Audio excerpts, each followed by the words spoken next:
everybody, welcome back to my channel. As you know, my name is Michelle and I'm here to show you a really simple smoky eye look that I created using a product from L'Oreal's line. It's called L'Oreal Infallible Paints. This one is matte. So we're going to be focusing on this portion of the product, which happens to be a very dark, almost like an espresso brown. And I really like this product for a couple reasons. Number one, the price.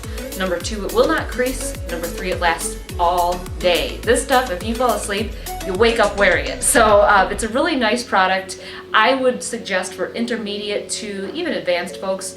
Unfortunately, it can be a little tricky at first to get to learn, so I'm not saying it's not possible if you're new to makeup or if you're new to shadows. I'm just saying it will take practice. So if you don't have the time or you just want to jump right into a look, it might not be great for a beginner, but I definitely think if you're intermediate, if you're comfortable using your brushes, if you're okay with working something new, a little bit outside of your comfort zone, you're gonna love this.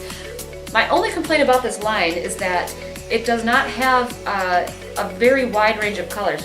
Can't hear on my nose. It has pretty limited shades, so I'd like to see more of these type of colors, even more, just a wider range. And you'll know what I'm talking about if you Google Infallible Paints. There's not many reviews that I found. They tend to be more on the metallic ends. I'm focusing on the matte. So I've noticed as I've got a little bit older, the texture of my eyes changed, as well as just how I can wear things. So I tend to find that shimmery things just are a no bueno for me.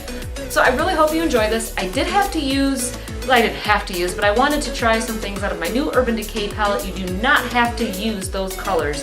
Please use a contour, use a matte warm brown, whatever you can use, or do, a quick match will be just fine. All you need is a transition color from dark to a highlight, so whatever you have in your makeup collection would be great. It's just, this is what we're really going to be focusing on, is this dark brown. So again, welcome back to my channel. I'm sorry I haven't been here in so long. I'm hoping to make some more new videos soon, and as always, thanks for watching. I tried to get really up close and personal with this look, so you'll see some really tight shots. I started off with the Ulta's matte eyeshadow primer. I literally just used a dot. It goes a long way. I do this more or less to create a nice semi-tacky yet smooth surface. I know that doesn't make much sense, but a nice primed eye to hold any shadows. Moving on to this version of Urban Decay, you can use Blame It on Midnight by NYX. It's a perfect dupe.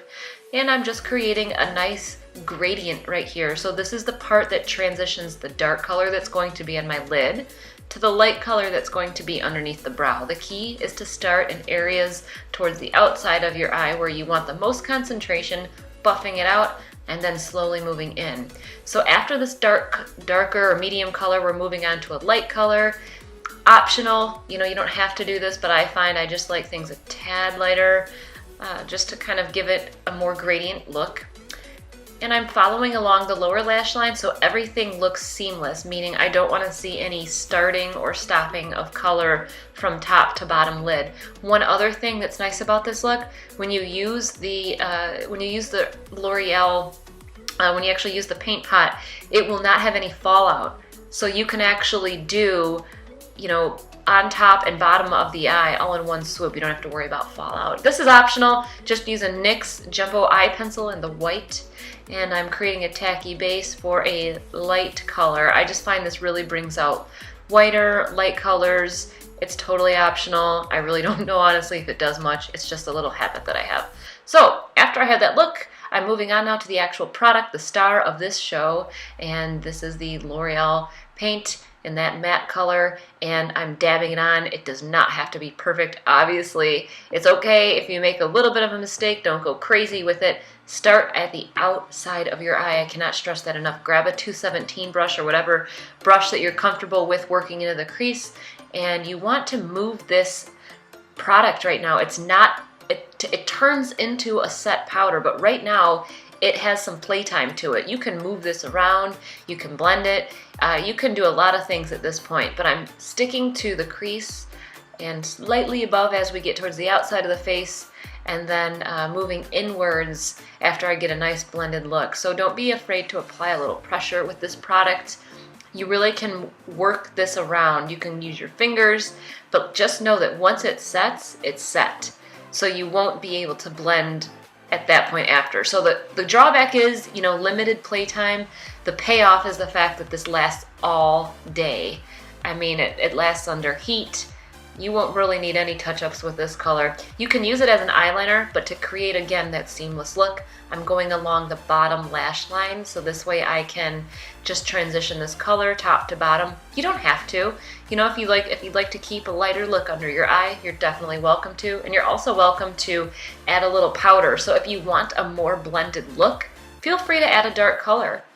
And I'm just using a I don't even know what the name of that brush is, but you know, if you want to use a more tapered brush to achieve that look, that's great. Moving on to eyebrows, I decided to kind of just add a little bit of fullness to my brows. I don't like to go too crazy with them when I've got an eye this dark, just because I think that I don't want to add a really dark picture frame to an already dark picture, if that makes sense. Finally, I'm going to the NYX pencil. And I tried to get really close so you could see exactly how I put my eyeliner on. I start to get as close to the base of the lashes as possible, and then I work upwards and just create a thicker line for those of you who for those of you who don't like to tug. Sorry, not sorry, I guess is what I should say. I haven't noticed any bad effects on my eye. But if you're not comfortable with tugging gently on your eye like that, I would suggest a creamier pencil. I know Urban Decay has well-known ones that a lot of people seem to like. But here's another angle just to kind of show you what eyeliner looks like from different angles. I have deep set eyes, so that's just how it looks from the side. And this, I wanted to give you an idea of where exactly I draw the wing. I know I get questions on that. This is exactly where, and again, another angle for you. Tried to get really close here so you could tell. So you could see. And I'm running out of product, so that's why it's not sliding on as easily as I would like. But the end result turned out pretty well. And that's just an idea of, you know, how I do liner, how you can touch it up, where to start that point. I'm starting that point outside of the break. Do you see the break in my eye when I close? That's where that bone ends or starts, however you want to look at it. That's where I start the line. The final touch to this look is some mascara. You didn't see it in this video, but I just did some basic contouring. I think I used e.l.f. for my contour and just a neutral blush. The eyes are pretty intense. So I really hope you like this look. It's really great for going out. I love the product. 2 thumbs up. I can't wait to see you guys for more videos.